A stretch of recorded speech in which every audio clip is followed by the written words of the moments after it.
नमस्कार मित्रों, आज हमारे चैनल पर हम बात करेंगे अक्षय तृतीया के बारे में। इस साल यानी कि 2023 में अक्षय तृतीया 22 अप्रैल को मनाया जाएगा। यह हिंदू त्योहार है जो हर साल मनाया जाता है और धर्म, संस्कृति, वित्तीय नियम और शुभ मुहूर्तों के महत्व को आदर्शता से दर्शाता है।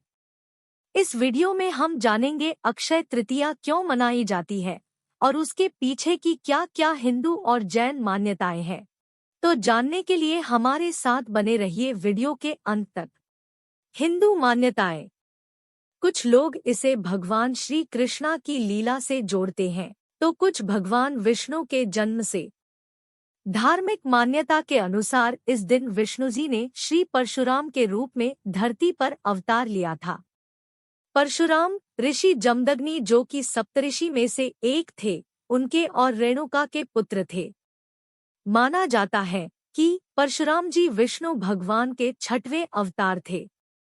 परशुराम ने ब्राह्मण कुल में जन्म लिया था और इसीलिए अक्षय तृतीया को ब्राह्मण लोग और सभी हिंदू परशुराम के जन्मदिन के रूप में मनाते हैं। इसी दिन धर्मराज युधिष्ठिर को कभी भोजन समाप्त न होने वाली अक्षय पात्र की प्राप्ति हुई थी, जिसके द्वारा धर्मराज भूखे एवं निर्धन को सहाय करते थे। इसी मान्यता के आधार पर इस दिन किए जाने वाले दान का पुण्य भी अक्षय माना जाता है, अर्थात इस दिन मिलने वाला पुण्य कभी खत्म नहीं होता। यह मनुष्य के भाग्य को सालों साल बढ़ाता है। और एक प्रचलित कथा के अनुसार महाभारत में अक्षय तृतीया के दिन ही दुशासन के द्वारा द्रौपदी का चीरहरण हुआ था, जिससे बचाने के लिए भगवान श्री कृष्णा ने कभी भी अंत न होने वाली साड़ी का दान द्रौपदी को किया था।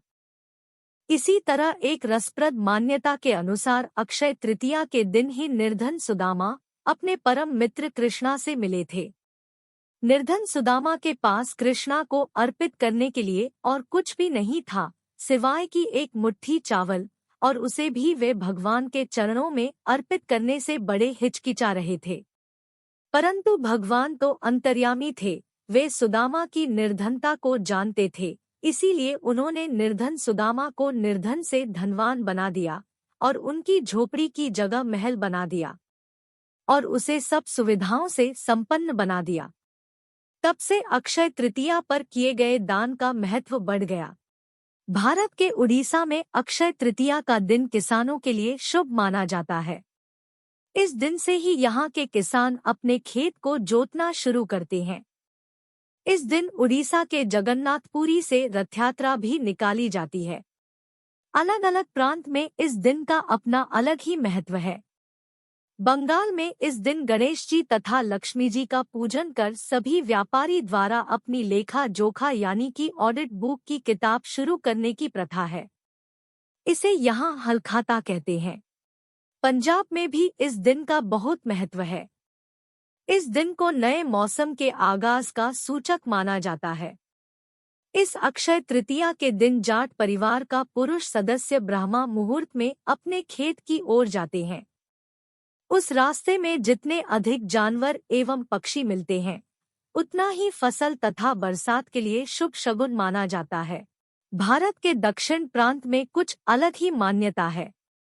इस प्रांत के शिवपुरम नामक जगह पर अक्षय तृतीया के दिन ही कुबेर जो कि भगवान के दरबार के खजांची थे, उन्होंने शिव की तपस्या करके उन्हें प्रसन्न किया था और शिव जी ने कुबेर की तपस्या से प्रसन्न होकर ही उन्हें वर मांगने को कहा। तब कुबेर ने अपने गए हुए धन एवं संपत्ति को पुनः प्राप्त करने का वरदान मांगा। तभी भगवान शिव ने कुबेर को लक्ष्मी जी का पूजन करने को कहा। लक्ष्मी जी विष्णु पत्नी है, इसीलिए लक्ष्मी जी के पूजन के पहले भगवान विष्णु की पूजा की जाती है। अक्षय तृतीया के शुभ दिन दक्षिण भारत में लक्ष्मी श्री यंत्रम की पूजा की जाती है, जिसमें लक्ष्मी के साथ भगवान विष्णु और कुबेर भी समाविष्ट है। इसीलिए तब से लेकर आज दिन तक अक्षय तृतीया के दिन लक्ष्मी जी की पूजा की जाती है। एक मान्यता ऐसी भी है कि त्रेता युग के शुरू होने पर शिव जी की जटा से बहने वाली और इस भूमि की सबसे पवित्र नदी गंगा इसी दिन यानी कि अक्षय तृतीया के दिन ही इस धरती पर आई थी।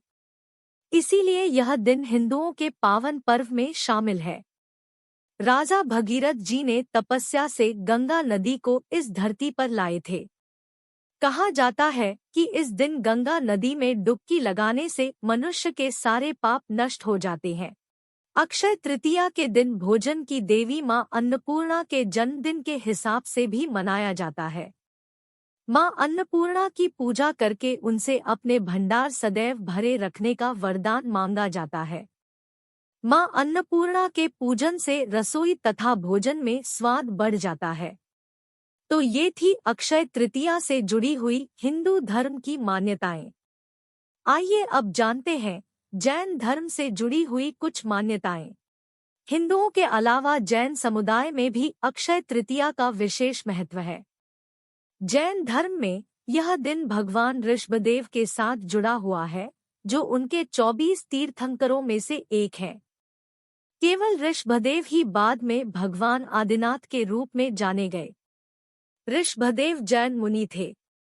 यह वो थे जिसने जैन धर्म में आहराचार्य जैन भिक्षुओं को भोजन पहुंचाने की एक विधि का प्रचार किया। जैन मुनि कभी भी अपने लिए भोजन नहीं बनाते थे और न ही कभी किसी से कुछ मांगते थे। वे वही खाते हैं जो लोग उन्हें प्रेम से देते हैं।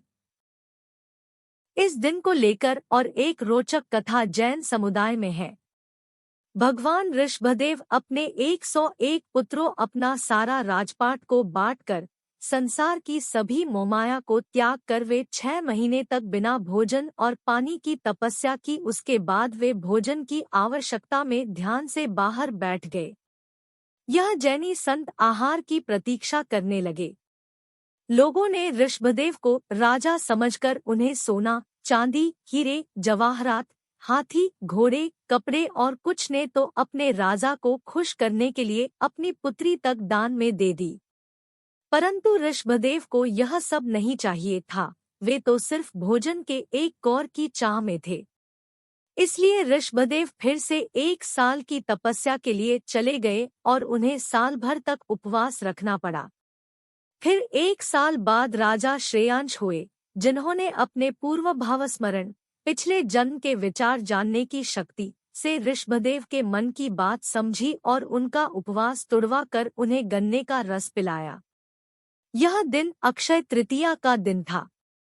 उस दिन से आज तक तीर्थंकर ऋषभदेव के उपवास का महत्व समझते हुए जैन समुदाय अक्षय तृतीया के दिन उपवास रखकर गन्ने के रस से अपना उपवास खत्म करते हैं।